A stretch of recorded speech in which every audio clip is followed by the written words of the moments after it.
Okay, so my first flight of the Splinter Cell Paladin plane didn't exactly go as planned. The rudders weren't working at all to gain liftoff. It was just running along the ground. At first my thought was that it was the batteries in the remote control. Perhaps they were too weak for a dollar store batteries, but I don't think that was the actual reason. What I did was I looked through the warranty here, called up Park Flyers, and they suggested that the wiring for the rudders at the back were misconnected, and it had reversed the polarity, and that's why they weren't functioning properly. What they had told me was that I would have to get an X-Acto knife and take this apart, this part apart here that was stuck on from the original packaging, repair the wires, and then get a double adhesive epoxy to reconnect it. That seemed like a lot of work and a lot of money to put out for me, even though the epoxy is only about $10 for a bottle.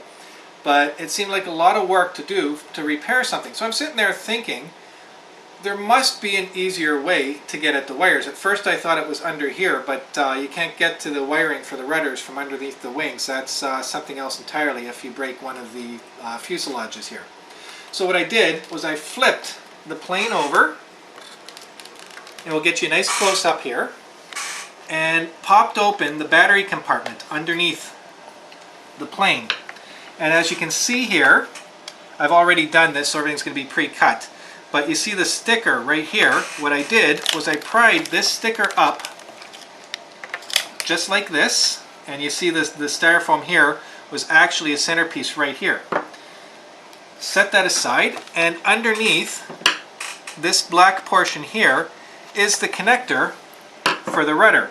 And what had actually happened was it wasn't reversed, it just had come loose on me. So I just had to reconnect it, tuck it back in, and then take the sticker and stick it back down over top where it was to keep the battery pack separate from the wires. Because the battery does actually get a little warm when it's being used in flight.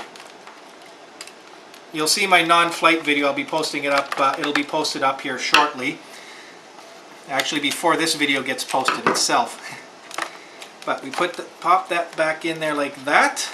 I stuck the styrofoam back to the sticker, and it just sits right in there like that. It's an easy fix. Remember this.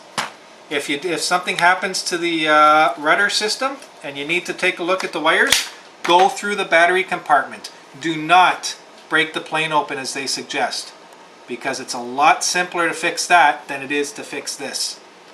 Okay? Once my battery's charged, we're going to try out another flight, and we'll get that on video as well. Have a good day.